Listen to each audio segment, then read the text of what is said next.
Yes हाँ जी, very good evening. करेंगे शुरुआत, है ना? ओके।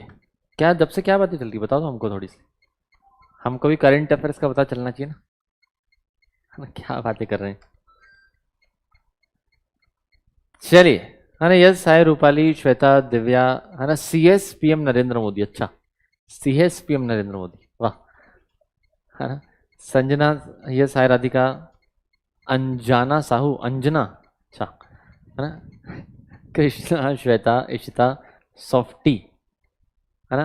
देन नेहा, साक्षी, यस, है ना? Very good evening. यार मेन वाला चैनल चल नहीं रहा था, है ना? मेन वाले चैनल में कुछ तो दिक्कत है, मेरे को अभी पता चला, है ना? तो दूसरे चैनल से स्टार्ट किया, अब आपको दिख ही रहा होगा। देन लिंक बांटना था, लेकिन है ना चार्जिंग ऑलमोस्ट खत्म हो गई थी मोबाइल की। चलिए करेंगे शुरुआत, दिख रहा है आपको यहाँ पर, है ना? ओके चलो सुनो। तो गाइस कल जो हमने नीति आयोग अपना सारा का सारा कंप्लीट किया था, करेक्ट है ना? तो नीति आयोग जो है हमारा, इसके पहले इसका नाम क्या था? नीति आयोग के पहले कांग्रेस के ज़माने में तो इसका नाम था आपका प्लानिंग कमीशन, ठीक है? तो प्लानिंग कमीशन था, तो ये 1950 से चल रहा था 2014, 1950 से चल रहा था 2014 तक, करेक्ट? तो टोटल हम यहाँ पर 5-5 साल के जो है, क्या बोल रहे हो? ठीक है, नहीं दिख रहा है क्या? इधर से कुछ फर्क नहीं पड़ेगा, पड़ा क्या? अच्छा दिख रहा है, पक्का चश्मा तो नहीं लगाते आप? चेक करा लो एक बार। चलिए, है ना? तान्या करी जूम से क्यों नहीं लिया, क्यों किसी के चेहरे दिख रहे थे क्या आपको कैमरे ऑन करके? ठीक है, मैं बता दूंगा एक दिन, सच सवर के आ जाना सब लोग, है ना? जूम पे, है ना? पाउडर वाउडर क्रीम सब थोप के फिर मुलाकात कर लेंगे ना, ऐसे क्या अचानक से बताएंगे तो मज़ा नहीं आएगा ना, है ना? यस, इस चैनल को भी सब्सक्राइब करके रखो, पता नहीं क्या मेन चैनल में कुछ तो इशू हो गया है, और जब तक अब वो रिजॉल्व हो।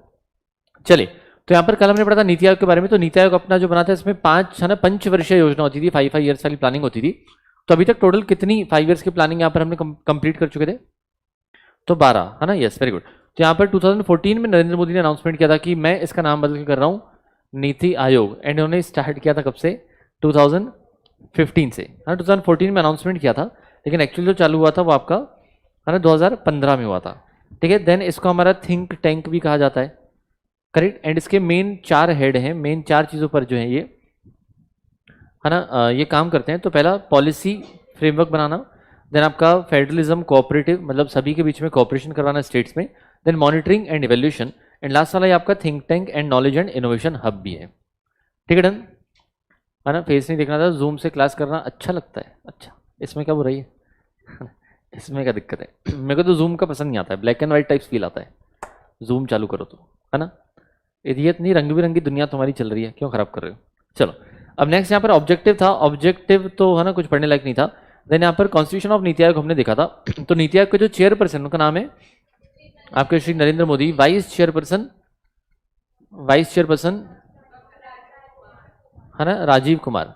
जोगिंद्र भाई बना था 1950 में, है ना? कांग्रेस ने बनाया था, लेकिन नरेंद्र मोदी ने कहा कि मैं उसको बंद करके नया बना रहा हूँ, जिसका नाम था नीति आयोग। तो ये अनाउंसमेंट हुआ था जोगिंद्र 2014 में, एंड चालू किया था 2015 में। ओके चलिए, द नेक्स्ट आपके यहाँ पर दिया गया एक्स ऑफिशियो मेंबर्स। अच्छा, इसके बाद है ना ऊपर फुल टाइम मेंबर्स कौन कौन से थे? तो पॉल जो है वो चांद को देख के सरस्वती की पूजा कर रहे थे, करेक्ट? पॉल जो है वो चांद को देख के सरस्वती की पूजा कर रहे थे। तो यहाँ पर आपके पास 3 नाम थे, ठीक है? देन कौन कौन से? आपका वीके सारस्वत, रमेश चंद, एंड आपका वीके पॉल। देन आपके नेक्स्ट है एक्स ऑफिशियो मेंबर्स। तो ये पुराने पुराने नाम है, मतलब बड़े बड़े नाम है। राजनाथ सिंह, अमित शाह, निर्मला सीतारमन, नरेंद्र सिंह तोमर। तो राजनाथ सिंह क्या संभालते थे? कौन सी मिनिस्ट्री?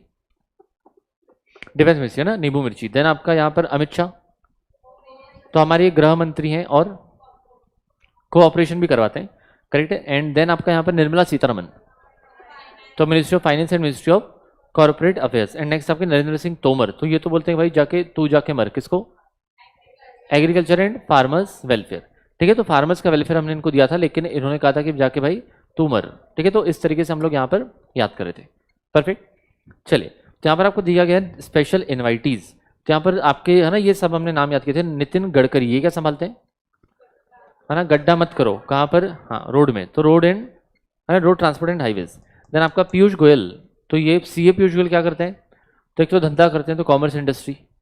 फिर जो भी कंज्यूमर है उसके साथ अफेयर्स करते हैं, है ना, कंज्यूमर अफेयर्स। देन फूड भी उनको डिस्ट्रीब्यूट करते हैं एंड सभी को फिर साड़ी पहनाते हैं, तो मिनिस्ट्री ऑफ टेक्सटाइल्स, करेक्ट है। तो ये सारी की सारी चीज़ें इनके पास है। देन यहाँ पर आपके वीरेंद्र, तो ये बहुत ही वीर थे, ये आपको सोसाइटी में जस्टिस दिलाते थे, तो इनके पास था सोशल जस्टिस।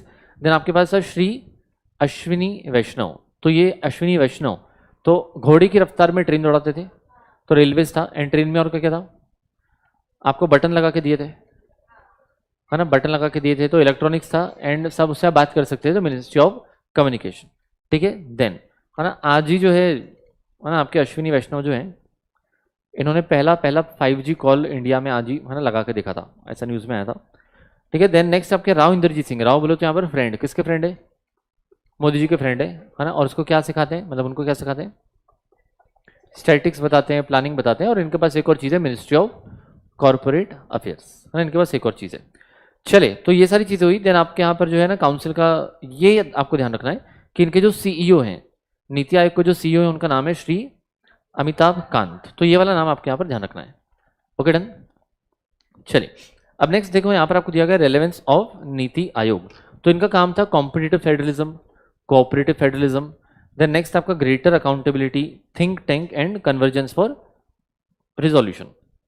तो कॉम्पिटिटिव फेडरलिज्म बोले तो सारे स्टेट्स में जो कंपटीशन करवाना, बोले तो जो भी हेल्दी प्रैक्टिसेस हैं, अगर कोई स्टेट बहुत अच्छा कर रहा है तो उसकी चीज़ हमको दूसरी जगह पर यहाँ पर अप्लाई करनी है, तो ये था कॉम्पिटिटिव फेडरलिज्म। कोऑपरेटिव फेडरलिज्म बोले तो सारे स्टेट्स में कोऑपरेशन करवाना, इस cooperative federalism. Then greater accountability, तो रिपोर्टिंग मेनली, तो यहाँ पर हम रियल टाइम बेसिस पर अकाउंटेबिलिटी करते हैं, मतलब जैसे जैसे काम होगा अपने अपने को तुरंत पता चल जाना चाहिए कितना कितना काम हुआ है। द नेक्स्ट आपका think tank of innovative ideas, तो इसको हम क्या कहते हैं, और थिंक टैंक भी कहते हैं हमारा। एंड नेक्स्ट है आपका कन्वर्जेंस फॉर रिजोल्यूशन, बोले तो है ना, सोल्यूशंस प्रोवाइड करना, जो भी दिक्कत है उसका सोल्यूशन प्रोवाइड करना, ये भी इनका काम है। देन नीति आयोग न्यूज़, तो यहाँ पर इन्होंने दो यहाँ पर इंडेक्स बना के रखे थे, एक था आपका नेशनल जेंडर इंडेक्स, एक ये नाम ध्यान रखना है आपको, एंड सेकंड आपका यहाँ पर है ना state energy and climate index. चले क्लियर है यहाँ तक, है ना। ओके, प्लेलिस्ट में वीडियो प्राइवेट क्यों हो गए, कुछ तो समस्या चल रही है यूट्यूब की, पता नहीं, देखते हैं। चलो यहाँ तक क्लियर है क्या, है ना। यस, आप दोनों का नाम क्या है, किशोरी, आपका ऋषिका, किशोरी तो सुना सुना लग रहा है, आप कमेंट करते थे क्या कभी, नहीं या तो आप पहली पहली बार अटेंड करो कि सही में ऑनलाइन देखा है, पहले ऑनलाइन देखा है तो याद तो नहीं आ रहा आपको कुछ, ऐसे क्यों, नहीं कल का नहीं देखा था, क्यों कल क्यों नहीं देखा था, घूमने गए थे, चलो है ना। तो यहाँ पर कल मैंने आरबीआई स्टार्ट किया था, थोड़ा बहुत ही स्टार्ट किया था, ध्यान देना है ना, समझ में आएगा, समझने लायक कुछ है नहीं, सिर्फ डेटा ही डेटा इसमें। देखो तो नेक्स्ट आपको यहाँ पर दिया गया आरबीआई के बारे में, तो आरबीआई का एक्ट बना था कब, 1934 में। देन आरबीआई चालू हुआ था 1935 में। आरबीआई सबसे पहले कहाँ पर था, कोलकाता में, कोलकाता से शिफ्ट किया हमने इसको मुंबई में, कब शिफ्ट किया, 1937। फिर हमने इनको नेशनलाइज किया था 1949 में। देन आरबीआई के जो है यहाँ पर गवर्नर कौन है, शक्तिकांता दास, एंड चार आपके जो डेप्यूटी गवर्नर से, है ना, एमआर, एमडी, एमके एंड आपका रवि शंकर, है ना। यस, तो यहाँ पर एमआर, एमके, एमडी, तो एमआर मतलब एमआर राव, है ना, MK Jain, MD Patra and आपका टी रविशंकर, तो ये चार आपके यहाँ पर क्या थे, डेप्यूटी गवर्नर, परफेक्ट है ना। ओके, देन चलो ये तो है ना पुराना मुद्दा था। बाकी अब इसमें आपको दिया गया है आरबीआई इन न्यूज़, तो यहाँ पर ना आपको पॉलिसी रेट्स दिए गए, लेकिन ये ना पुराने हैं, इसमें मोस्ट ऑफ चेंज हो चुका है। अच्छा ये दोनों तो सेम है, पहले मैं आपको ये बता देता हूँ, एक होता है सीआरआर और एक होता है एसएलआर। क्या होता है सीआरआर एसएलआर, फुल फॉर्म नहीं पूछ रहा हूँ, क्या होता है, what do mean by CRR. Yes, bank में रहना चाहिए पैसा, उसको क्या बोलते हैं, सीआरआर की एसएलआर। देखो दो चीजें होती हैं, हर बैंक के ऊपर लाइबिलिटी होती है कि कुछ पैसा अपने पास रखे एंड कुछ आरबीआई के पास जमा करवाए, तो जो आरबीआई के पास जमा करवाते हैं उसको क्या बोलते हैं, जो आरबीआई के पास जमा करवाते हैं उसको सीआरआर बोलते हैं कि एसएलआर बोलते हैं, उसको सीआरआर बोलते हैं, है ना। जो आरबीआई के पास रखवाया अपने उसको बोलते हैं सीआरआर, एंड जो खुद के पास रखा उसको बोलते हैं एसएलआर। देखो सीआरआर का फुल फॉर्म आपने बताया, cash reserve ratio, and SLR का स्टैट्यूटरी लिक्विडिटी रेशियो। तो लिक्विडिटी का मतलब क्या होता है, लिक्विडिटी बोले तो कैश होना चाहिए, है ना, लिक्विडिटी बोले तो कैश होना चाहिए। तो अपन ऐसे नॉर्मली बोलते हैं ना कि भाई आपके पास हमेशा कुछ ना कुछ लिक्विडिटी होनी चाहिए, आपके पास लिक्विडिटी होनी चाहिए, मतलब आपके पास कैश होना चाहिए, करेक्ट। तो मतलब ये कौन रखेगा, तो बैंक को भी तो लिक्विडिटी रखनी पड़ेगी ना। तो बैंक जो अपने पास रखता है उसको अपन बोलते हैं एसएलआर, आपका statutory liquidity ratio. And CRR मतलब जो आपको आरबीआई के पास जमा करवाना पड़ता है। तो आरबीआई के पास कितना जमा करवाना है, सिर्फ 4%, एंड खुद के पास रखना है 18%। मतलब आपके पास अगर टोटल 100 करोड़ के डिपॉजिट है, अगर आप एक बैंक हैं एंड आपके पास एफडी वगैरह मिला के सब 100 करोड़ का है, तो उसमें से कम 18% आपके पास एनी टाइम अवेलेबल होना चाहिए, कैश में होना चाहिए, मतलब 18 करोड़ आपके पास होना चाहिए। एंड 4% जो आप अपने है ना आरबीआई के पास रखे रहेंगे। क्लियर हुआ है ना, ओके। तो इसमें कोई चेंज नहीं है, ये 4 और 8% ही है। देन रिवर्स रेपो में भी कोई चेंज नहीं है, लेकिन मैं आपको एक बार जो लेटेस्ट वाले दिखाई देता हूँ यहाँ पर आरबीआई की वेबसाइट से। आरबीआई की वेबसाइट में अभी अभी शक्तिकांता दास ने इनको चेंज किया था। तो जैसे जैसे ये चेंज होते हैं रेट्स, अपने को वही ध्यान रखना पड़ता है। हो सकता है कि जून में वापस चेंज हो जाए, पॉसिबल है ना, पॉसिबल है कि जून में वापस चेंज हो जाए। नहीं हुआ तो अच्छी बात है, नहीं हुआ तो अच्छी बात है, ठीक है ना। अदरवाइज देखो ये आपके रेट्स है। क्या हो गया डालमिया जी, टेक्निकल इशू, अरे मेल करते हैं ना डालमिया। चलो देखो यहाँ पर देखो क्या क्या लिखा हुआ है। एक आपको बोला है रेपो रेट, है ना, एंड लास्ट वाला आपका बोला है रिवर्स रेपो रेट, करेक्ट है। तो repo rate and reverse repo rate क्या होता है,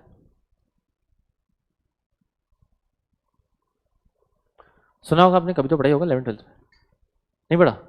ऑनलाइन क्लासेस सीखी आपकी, आप कोविड बैच नहीं हो ना, कि कोविड वाले हो आप, कोविड वाले हैं क्या, पेपर ऑफलाइन दिया था, अरे रे रे रे, ऑनलाइन पढ़ के ऑफलाइन पेपर देना इज बड़ी समस्या वाली बात है ना। तो ऑनलाइन में तो सुना ही नहीं होगा ना, इसलिए समझ नहीं आया होगा, चलो कोई बात नहीं, चलिए है ना, सुनेगा।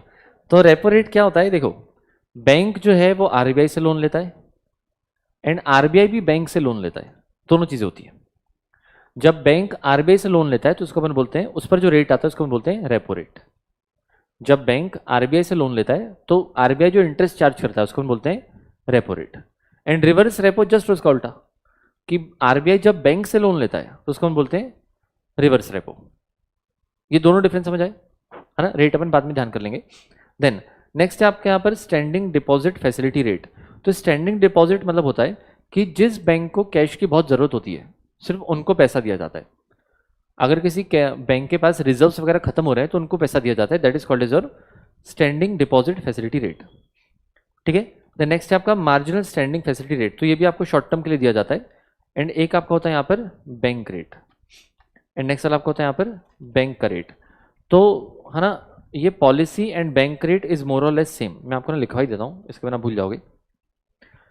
तो इसके लेटेस्ट वाले अपन ध्यान करेंगे, पहले मैं लेटेस्ट वाले यहाँ पर लिख देता हूँ। लेकिन लेटेस्ट वाले कौन कौन से, रेपो अपना 4.4, देन आपका है ना बैंक रेट इज 4.65। तो बेसिकली देखो क्या हुआ है ना, अभी ना 40 पॉइंट से अपन ने बढ़ाया है। तो आपको दिखेगा पहले ये 4% था ना, तो आपको ये 4.40 दिखेगा अभी नए वाले में, कौन सा, पॉलिसी रेपो। तो इसको लिख लेना, ये नया वाला है ना, आपके मॉड्यूल में भी नहीं है तो इसको लिख लेना। तो 40 बेसिस पॉइंट्स, 40 बेसिस पॉइंट्स मतलब 40 डेसिमल्स जो इन्होंने बढ़ाए हैं। तो रिवर्स रेपो सेम है, मार्जिनल स्टैंडिंग फैसिलिटी रेट इसमें भी है ना 0.40 ऐड करोगे तो 4.65% हो गया है। एंड बैंक रेट भी आपका 4.65% हो गया है। एंड रिवर्स रेपो सेम है, रिवर्स रेपो रेट है दैट इज योर 3.35%, इसमें चेंज नहीं हुआ है। बाकी चीज़ें जो तीन है वो आपकी चेंज हो गई है। एंड चेंज कैसे हुई है, तो सिंपली यहाँ पर 40 बेसिस पॉइंट्स, 40 बेसिस पॉइंट से यहाँ पर आपका इंटरेस्ट जो है बढ़ाया था। तो जो मतलब जो 4% का था वो 4.4 हो गया, जो 4.25 का था वो 4.65 हो गया। तो ये हो गया एक तो आपके लेटेस्ट रेट्स, ठीक है। तो सीआरआर के बाजू में आपने लिखा क्या, सीआरआर के बाजू में this is deposit with RBI, CRR के बाजू में लिखना deposit with RBI. And SLR बोले तो maintained with the bank, SLR बोले तो है ना मेंटेन्ड विथ द बैंक। तो बैंक अपने पास ही संभाल के रखता है, उसको हम बोलते हैं यहाँ पर स्टैट्यूटरी लिक्विडिटी रेशियो। क्लियर हुआ, चलिए। तो यहाँ पर पॉलिसी का रेपो रेट है ना, पॉलिसी का रेपो रेट एंड आपका यह है बैंक रेट। तो सुनना ध्यान से, पॉलिसी रेपो रेट में आरबीआई लोन देता है बैंक को, लेकिन बैंक से कुछ सिक्योरिटी भी लेता है, ठीक है। रेपो रेट क्या होता है? रेपो रेट में आरबीआई लोन देता है बैंक को, लेकिन बैंक से हम कुछ सिक्योरिटी भी लेते हैं। सिक्योरिटी लेते हैं मतलब काइंड ऑफ गारंटी नहीं होता है। जैसे अगर आप किसी बैंक के पास जाके लोन लेते हो तो आपको बोलते हैं ना घर के कागजात रखवाओ, गाड़ी के कागजात रखवाओ, गहने रखवाओ, कुछ तो रखवाओ, तो उसको अपन बोलते हैं सिक्योरिटी। मतलब कुछ तो अपने को सिक्योरिटी डिपॉजिट लेना। ठीक है, समझ आया? चले, तो यहाँ पर क्या बोल के रखा है कि आरबीआई ने लोन दिया है अगर बैंक को एंड हम उनसे कुछ सिक्योरिटी भी लेते हैं तो उसका रेट रहेगा 4.40%। ठीक है, देन लास्ट वाला जो आपका है बैंक रेट, बैंक रेट भी वही होता है। बैंक रेट भी वही होता है कि आरबीआई जो है वो लोन देता है बैंक को, लेकिन इसमें ना सिक्योरिटी नहीं लेते हम लोग। लेकिन यहाँ पर बैंक से जो है ना सिक्योरिटी नहीं लेते हैं। ठीक है, तो यहाँ पर रेट भी थोड़ा ज़्यादा है। नॉर्मल अगर सिक्योरिटी ली तो रेट था आपका 4.40 एंड यहाँ पर 4.65। क्लियर हुआ है ना? ओके, देन यहाँ पर आपका था रिवर्स रेपो। रिवर्स रेपो बोले तो आरबीआई लोन लेता है बैंक से, है ना? बैंक लोन देता है आरबीआई को, तो आरबीआई जो है बैंक से लोन लेता है एंड आरबीआई इंटरेस्ट देगा, लेकिन सिर्फ कितना? 3.35%। ये आपका 3.35%। ठीक है, तो इसमें एक कम रेट है। मतलब देखो, अगर आरबीआई लोन ले रहा है तो वो तो इंटरेस्ट कम ही देगा ना। अगर आरबीआई लोन ले रहा है तो वो तो इंटरेस्ट कम ही देगा ना। और बैंक अगर हमसे लोन ले रहा है तो हम तो उनसे ज़्यादा चार्ज करेंगे। करेक्ट है, तो आरबीआई के यहाँ पर कम है 3.35%। एंड ये इंपॉर्टेंट है, लेटेस्ट है इसलिए। एंड नेक्स्ट आपका होता है मार्जिनल स्टैंडिंग फैसिलिटी रेट। तो भाई जिसको कैश क्रंच होता है, जिस बैंक को कैश क्रंच होता है, कैश क्रंच बोले तो जिनको पैसे की कमी जा रही है, उनको दिया जाता है लोन शॉर्ट टर्म के लिए, that is called as MSFR, marginal standing facility rate. And इसका भी रेट सेम है 4.65%। मतलब ये तो पुराने हो गए, अब आपको नए वाले ध्यान रखने हैं। ठीक है, अब आपके हो सकता है दिमाग में सवाल आ रहा हो कि भाई आरबीआई क्यों लोन लेगा? बैंक तो लोन ले सकता है आरबीआई से, क्यों लेगा बताओ? है ना, बैंक क्यों लोन लेगा आरबीआई से बताओ? कनिष्का, शुक्रिया। बैंक क्यों लोन लेगा आरबीआई से? पैसे की जरूरत होगी ना। बैंक को हो सकता है पैसा कम पड़ रहा हो तो वो आरबीआई से लोन लेगा, फिर उसको हो सकता है इन्वेस्ट कर दे या किसी को लोन में दे दे। तो बैंक आरबीआई से ले एक बार फिर भी समझ में आता है, लेकिन आरबीआई लोन ले रहा है बैंक से, ऐसा क्यों? कुछ अंदाजा आपको?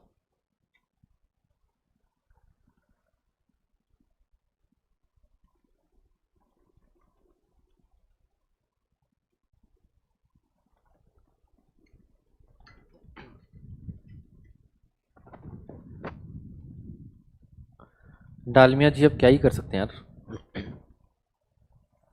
मुझे बताओ क्यों लोन क्यों लेगा आरबीआई? इसके लिए ना आपको थोड़ा सा इकोनॉमिक्स पता होना चाहिए। इकोनॉमिक्स पढ़ा है आपने? पढ़ा है क्या बताओ?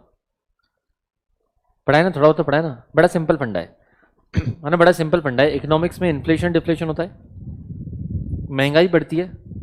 महंगाई कब बढ़ती है मार्केट में? जब डिमांड ऊपर हो। और डिमांड कब ऊपर होगी?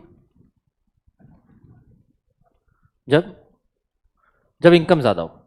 मतलब इन शॉर्ट मैं कह सकता हूं कि जब इकोनॉमी में पैसा ज़्यादा है, अगर इकोनॉमी में पैसे का फ्लो बहुत बढ़ गया तो महंगाई बढ़ेगी। जैसे फॉर एग्जांपल आपकी सैलरी समझो स्टार्टिंग 50,000 थी फॉर एग्जांपल, अचानक से आपकी सैलरी 1.5 लाख कर दी। अचानक से आपकी सैलरी 1.5 लाख कर दी, तो पहले जब आप सब्जी वाले के पास जाते थे तो टमाटर 20 रुपए के भी बोलता तो आप उस मोल भाव करते थे, है ना, 20 का 18 नहीं 17 नहीं। अब तो आप 1.5 लाख कमा रहे हो तो 20 के बोले क्या 20 ले रहे हो, 30 लो बोले आप, है ना, क्या तो मजाक कर रहे हो, बोलना महंगाई के ज़माने में 20 रुपये ले रहे हो, 30 रुपये लो। करेक्ट, तो ये कब होता है? जब बहुत पैसा इकोनॉमी में बढ़ जाता है। जब पैसा बहुत सारा इकोनॉमी में हो जाता है तब महंगाई बढ़ती है। तो महंगाई बढ़ेगी तो दिक्कत जाएगी कि नहीं? अभी मुझे बताओ कि महंगाई का दौर करेंटली चल रहा है कि नहीं इंडिया में? सुना होगा आपने शायद घर पे, है ना, तेल बहुत महंगा हो गया है ना, दाल बड़ी महंगी हो गई है ना, सब्जियां बड़ी महंगी हो गई है, सीमेंट बहुत महंगा हो गया है ना, सीमेंट हो गया आपका, स्टील हो गया, कंस्ट्रक्शन वाली चीज़ें सब महंगी हो रही है। तो बहुत सारे बिल्डर्स तो ऐसे हैं जिन्होंने महंगाई के कारण अपना कंस्ट्रक्शन रोक दिया है। पिछले एक साल में 70%, 80%, 90% इतना सब महंगा हो गया है, स्टील लोहा वगैरह वगैरह। करेक्ट है, तो जब मार्केट में लिक्विडिटी बहुत हो जाती है, पैसा बहुत हो जाता है, तो उस पैसे को वापस खींचना पड़ता है ना, उस पैसे को वापस खींचना पड़ता है। तो वो काम आरबीआई करती है ना, वो काम आरबीआई करती है। देखो मतलब कैसे होता है, सुनना ध्यान से। देखो जैसे फॉर एग्जांपल आपके पास अगर 1 करोड़ रुपए अज्यूम करो आपके पास 1 करोड़ रुपए, और आप किसी बैंक में गए, आपने बोला कि बैंक में एफडी में पैसा जमा करवाएंगे, अगर है ना फिक्स डिपॉजिट में रखवाएंगे, तो आपने बैंक को पूछा कितना रेट दोगे, तो उन्होंने बोला 5%, तो उन्होंने बोला सिर्फ 5% मिलेगा। तो आप अगर 1 करोड़ रखवाओगे तो आपको साल भर में सिर्फ 5 लाख रुपए मिल रहा है, ठीक है। लेकिन आपके किसी दोस्त ने बोला यार इससे अच्छा तो शेयर मार्केट में डाल दे, है ना, इससे अच्छा तो बोले शेयर मार्केट में डाल दे, कम से कम 10-12 तो मिल ही जाएगा बोले, है ना, 5-10 गुना की बात नहीं करते हैं, 10-12% तो मिल जाएगा। तो अपन 10% भी मान के चलें, तो 1 करोड़ का 10% इज योर 10 लाख, तो ऊपर मिल रहा था 5 लाख, यहाँ पर मिल रहा है 10 लाख। तो आप क्या सोचोगे कि बैंक में कौन पैसा रखेगा यार, बैंक वाले तो क्या रिटर्न दे रहे हैं, सिर्फ 5%, और वो भी सेविंग बैंक अकाउंट वगैरह में रखो तो सिर्फ 3-3.5%, है ना, सेविंग में 3-3.5, एफडी में रखो तो भी 5-6 आपको वगैरह मिल जाता है, करेक्ट। तो लोग सोचते हैं यार इतना ही पैसा मिल रहा है तो क्यों रखना ना बैंक में, तो जब वो बैंक में नहीं रखते हैं तो मार्केट में यूज़ करते हैं, तो मार्केट में ये लेना वो लेना, मतलब खर्चा भी बहुत होता है फिर, करेक्ट। तो उसमें क्या होता है कि लोगों के पास पैसा ज़्यादा है तो मार्केट में उड़ा रहे हैं, तो पैसे की कमी नहीं है तो महंगाई बढ़ रही है। तो जब यहाँ पर आरबीआई को समझ में आता है कि भाई महंगाई बढ़ रही है, तो वो ना इंटरेस्ट के रेट बढ़ा देते हैं। अब उन्होंने क्या बोला, फॉर एग्जाम्पल कि आपको अब 5% नहीं, आपको 7% मिलेगा एफडी पे। फॉर एग्जाम्पल अब आरबीआई ने बोल दिया कि आपको एफडी पर 5% नहीं 7% मिलेगा। तो आज भी अगर आपके पास 1 करोड़ है तो आप क्या सोचोगे, यार शेयर मार्केट में कितना मिल रहा है 10%, लेकिन उसमें रिस्क कितना है, कभी मार्केट ऊपर जाता है कभी भी नीचे जाता है, उधर वो रशिया यूक्रेन पर हमला करता है तो मार्केट गिर जाता है, कोविड होता है तो मार्केट गिर जाता है ना, कल अदानी भाग गया तो मार्केट गिर जाएगा, है ना, कुछ भी हो सकता है, करेक्ट। तो लोग ऐसा सोचते हैं कि भाई अपने को विथ रिस्क 10% मिल रहा है और विदाउट रिस्क 7% मिल रहा है, बैंक में तो फिक्स है ना, मिलेगा ही ना, करेक्ट। तो लोग फिर क्या करते हैं, अपना पैसा बैंक में रखना चालू करते हैं, तो उससे मार्केट में जो पैसा है वो कम होता जाता है, तो इस तरीके से लिक्विडिटी मार्केट में कम की जाती है। So this is the logic कि अभी यहाँ पर आपके जो रेट्स हैं वो बढ़ाए गए, ठीक है। तो जब से कोविड आया था तो लोग के पास पैसा ही नहीं था, है ना, जॉब चले गए, बिजनेस चला गया, ये वो, तो इसलिए रेट कम कम कम कम होते जा रहे थे। मतलब आरबीआई चाहता था कि मार्केट में ज़्यादा पैसा रहे, लेकिन अब 2 साल में तो स्थिति सुधर गई अपनी, तो अब मार्केट में बहुत पैसा हो गया तो अपने को उसको वापस खींचना है, तो इसलिए हम यहाँ पर रेट्स जो है वो बढ़ा रहे हैं, समझ आया, है ना। तो इसलिए यहाँ पर ये आपके रेट्स वगैरह बढ़े, 3 चीज़ के रेट बढ़े, और आरबीआई बोल रही थी हम तो जितना पैसा लोन पहले दे रहे थे, रेट दे रहे थे, अभी भी उतना ही देंगे 3.35%। चलिए, हाँ, तो मैं ये कह रहा था कि, है ना, एक बैंक आरबीआई से लोन क्यों लेगा, क्योंकि बैंक को जरूरत होगी, एंड आरबीआई बैंक से लोन क्यों लेगा, क्योंकि लिक्विडिटी को कम करना है, इसलिए, समझ आया, है ना, ओके। चलिए, तो यहाँ पर आपके हुए पॉलिसी रेपो रेट एंड आपका साथ वाला बैंक रेट। रेपो रेट और बैंक रेट दोनों सेम है। जब आरबीआई लोन देता है किसी बैंक को तो उसको हम बोलते हैं रेपो रेट या फिर बैंक रेट। तो रेपो रेट में सिक्योरिटी होती है तो आपका 4.40, एंड आपका बैंक रेट में सिक्योरिटी लेते हैं तो 4.65%, करेक्ट है ना। देन नेक्स्ट आपका यहाँ पर रिवर्स रेपो। रिवर्स रेपो मतलब आरबीआई लोन लेगा बैंक से तो इस पर रेट आ जाएगा 3.35%। देन आपका मार्जिनल स्टैंडिंग फैसिलिटी रेट, जिसको अपन MSFR भी कहते हैं, तो इस पर रहेगा 4.65%। MSFR बोले तो जिसको कैश क्रंच होता है, मतलब जिस बैंक को कैश की बहुत जरूरत रहती है, लिक्विडिटी कम होती है, अचानक से अर्जेंसी में पैसा लगता है, अंकुश कुमार, उसको अपन देते हैं MSFR, और उसका भी रेट है 4.65%। देन CRR किसके पास आप रख रहे थे, हाँ नहीं, जो आप आरबीआई के पास रख रहे थे वो था आपका CRR। देन SLR बोले तो जो बैंक अपने पास रखता है, तो CRR का रेट था 4%, SLR का 18%। परफेक्ट, क्लियर है ना। हो सकता है कि 8 जून को देखो आरबीआई गवर्नर वापस आने वाले हैं, हो सकता है रेट चेंज कर दें, देयर इज अ पॉसिबिलिटी कि रेट चेंज हो, क्योंकि महंगाई बहुत ज़बरदस्त तरीके से बढ़ रही है। तो एक्चुअली क्या होता है, अगर आपको पता नहीं है, तो हमारा जो आरबीआई डिसीजन लेता है वो यूएस को देख कर लेता है।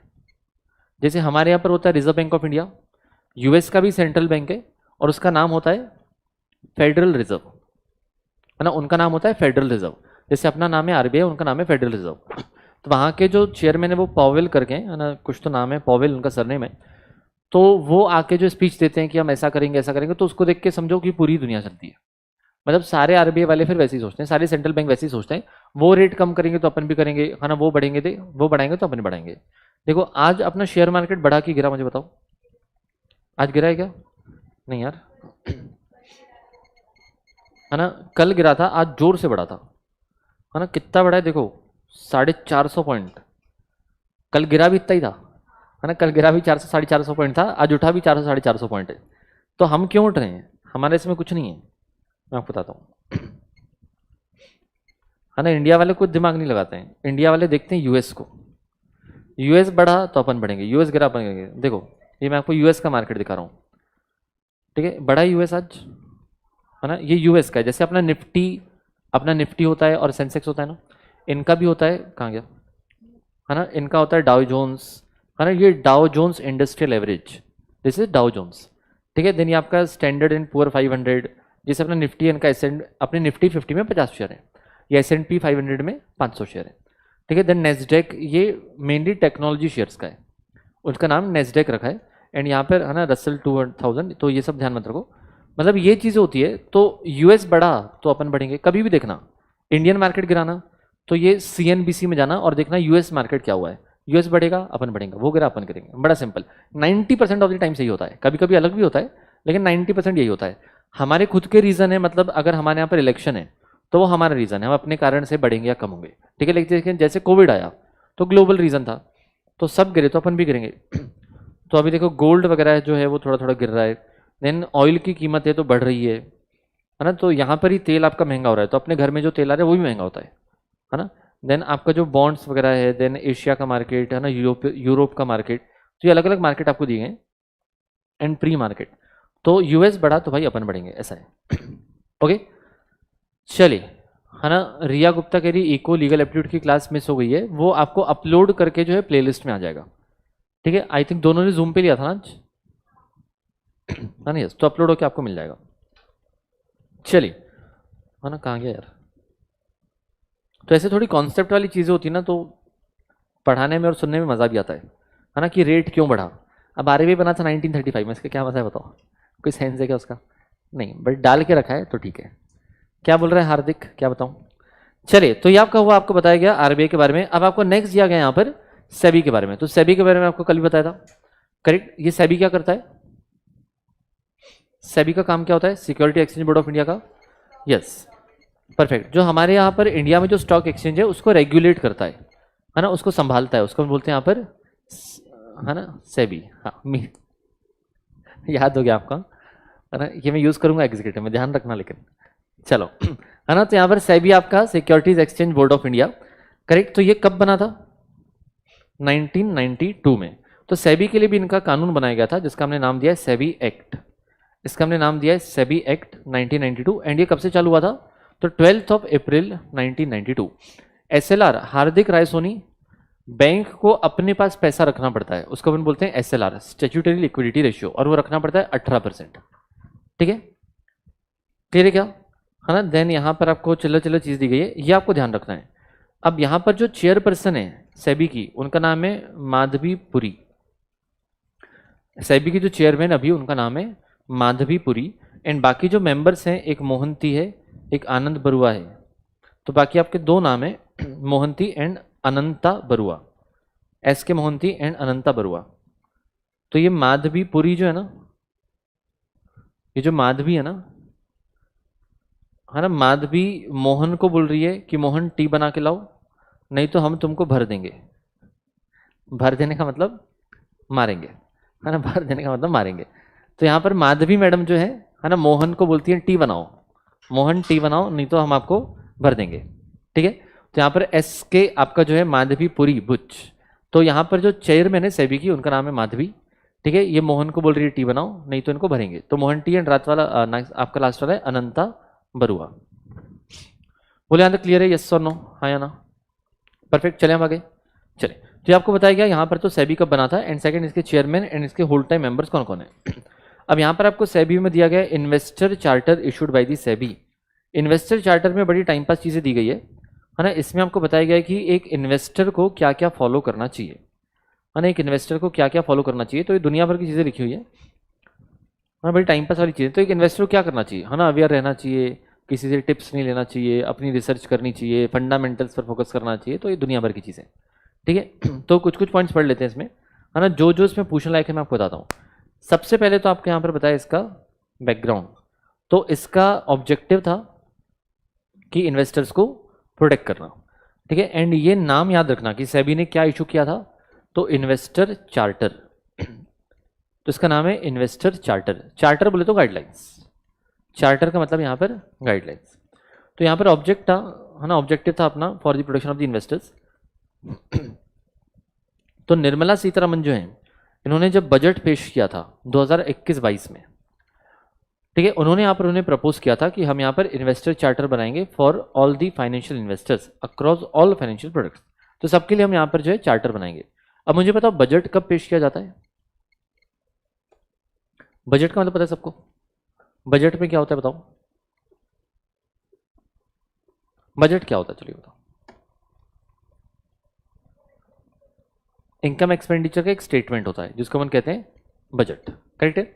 तो साल भर में इंडिया में पैसा कहाँ से आएगा एंड सरकार कहाँ पर खर्चा करेगी, वो सारा का सारा बजट में बताया जाता है, करेक्ट? तो सरकार के पास पैसा कहाँ कहाँ से आता है? एक तो टैक्स से आता है। टैक्स कौन कौन सा? जैसे जीएसटी हो गया, इनकम टैक्स हो गया, कस्टम्स हो गया, है ना, छोटे मोटे और टैक्स हो गए, तो यहाँ से पैसा आएगा। और कहाँ से पैसा उठाते हैं? बाहर से, फॉरेन कंट्री से भी लोन लेते हैं, है ना। आरबीआई भी पैसा देता है। आज ही आरबीआई ने 30,000 करोड़ से ज़्यादा सेंट्रल गवर्नमेंट को ट्रांसफ़र किया है। कितना? 30,000 करोड़ से ज़्यादा। इंडिया की कितनी जनता है? 140 करोड़ ना, अप्रोक्सीमेटली। इंडिया में जनता कितनी है? 140 करोड़। मैं बोलता हूँ सबको 1-1 करोड़ बांट दो ना, कहाँ आपस में खेलते बैठ रहे हैं, है ना। उधर 30,000 करोड़ दे रहे हैं, फिर सरकार स्कीम चलाएगी, फिर सबको देगी, है ना। पहले सबको 1-1 करोड़ दे दो, थोड़ी महंगाई बढ़ जाने दो, कोई दिक्कत नहीं है, सहन कर लेंगे। 1 करोड़ मिल रहा है तो क्या दिक्कत है ना महंगाई से, है ना। दुनिया भर में बांटते रहते हैं। क्या हो गया, लेक्चर लगा रहेगा? नहीं ना। चलिए देखिए, अच्छा क्यों पेपर नहीं क्या तेरे? टाइम पास करने हैं बोले। चलो देखो, तो यहाँ पर क्या बोला है, निर्मला सीतारमन जो है, इन्होंने कहा था कि अच्छा, है ना, मैं बजट का बता रहा था। तो बजट में इनकम एक्सपेंडिचर दिया जाता है, तो सरकार के पास पैसा टैक्स से आता है, लोन से आता है, एंड खर्चा कहाँ पर होता है सरकार का? सरकार खर्चा कहाँ पर करती है? कंस्ट्रक्शन करती है ना। आप जाके बैठते होगे ना कभी पार्क में, कभी जेड ब्रिज में। जेड ब्रिज पता है सबको? सब आसपास ही रहते हैं। जेड ब्रिज तो पता ही होगा ना फिर, है ना। अभी बैठते हैं कि नहीं कपल उधर? नहीं बैठते क्या? पुलिस वाले भगा देते क्या? आपको कैसे पता? अच्छा, आप नहीं बैठते हो मैं मानता हूँ, लेकिन बाकी बैठते हैं कि नहीं? शाम को माहौल रहता है ना 5-6 के बाद, है ना, ऐसे बाइक लगाने का, पीछे बैठ जाने का उसका, है ना। तो ये इंफ्रास्ट्रक्चर है। अब मेरे को कैसे पता? क्योंकि मेरा आने जाने का रास्ता ही वही था। नहीं, देखा हुआ एक्सपीरियंस। तो एक्चुअली क्या है, जब मैं पढ़ता था ना तो मेरा हॉस्टल उधर ही था, है ना, वहाँ पर हत्ती गणपति है ना, उसके पास में ही था। तो मैं जब ऑफिस जाता था तो वहीं से जेएम रोड से, एफसी रोड से जाता था, तो रास्ता वही था जेड ब्रिज वाला, है ना। जेड ब्रिज यहाँ पर वो लकड़ी पुल बोलते हैं ना छोटे वाले को, है ना, वो तो रास्ता वही था। तो आते आते देखते थे हम, क्या करें अब बैठे तो मैं आँख थोड़ी बंद कर लूँगा, है कि नहीं। तो सरकार का खर्चा कहाँ पर होता है? तो इन जगह पर होता है ना। आपका जो इंफ्रास्ट्रक्चर है, डिफेंस है, मेडिकल है, वगैरह वगैरह, तो ये आपका सब बताया जाता है आपके बजट में, करेक्ट। तो बजट कब पेश होता है? तो हर साल 1 फरवरी को पेश होता है। तो ये सब जनरल चीज़ आपको पता होनी चाहिए। हर साल की 1 फरवरी को बजट पेश होता है। 2-4 साल पहले, मोदी गवर्नमेंट के पहले, समझो कि नॉर्मल बजट एंड रेलवेज का अलग अलग आता था। रेलवेज का पूरा अलग बजट था, नॉर्मल बजट पूरा अलग था, लेकिन अब पूरा एक साथ आता है, एक दिन पर आता है। तो 1 फरवरी, तो आपका लेटेस्ट वाला जो आया था वो 1 फरवरी 2022 को आया था, करेक्ट है। तो वहाँ पर निर्मला सीतारमन ने कहा था कि हम आपको यहाँ पर बोल रहे हैं कि हम इन्वेस्टर चार्टर बनाएंगे, जिसमें हम लोगों को अवेयर करेंगे भाई क्या क्या करना है, क्या क्या नहीं करना है। बोले यहाँ तक समझ आया? पक्का, है ना। चलिए, तो मैं इसके आगे आज नहीं पढ़ा रहा हूँ, अपन मुलाकात करेंगे कल। बाकियों का लेक्चर है क्या? नहीं ना, कल छुट्टी है ना? कल कोई लेक्चर ले रहा है क्या? है, कल लेक्चर ले रहे हैं क्या? पक्का? चलो ठीक है ना। बाकियों का लेक्चर आ तो मैं ले लूँगा, अदरवाइज कल छुट्टी, ठीक है। चलिए, तो आपको अपडेट आ जाएगा, तो अभी के लिए रुकते हैं। कंफर्म नहीं है, ठीक है, कल का कल देखते हैं, है ना, नहीं तो आराम करो और ये पढ़ के आना जितना मैंने पढ़ा है। चले bye guys, thank you so much, शुक्रिया, है ना। शायरी कल सुनाता हूँ, पक्का कल सुनाता हूँ। चलिए बाय गाइस।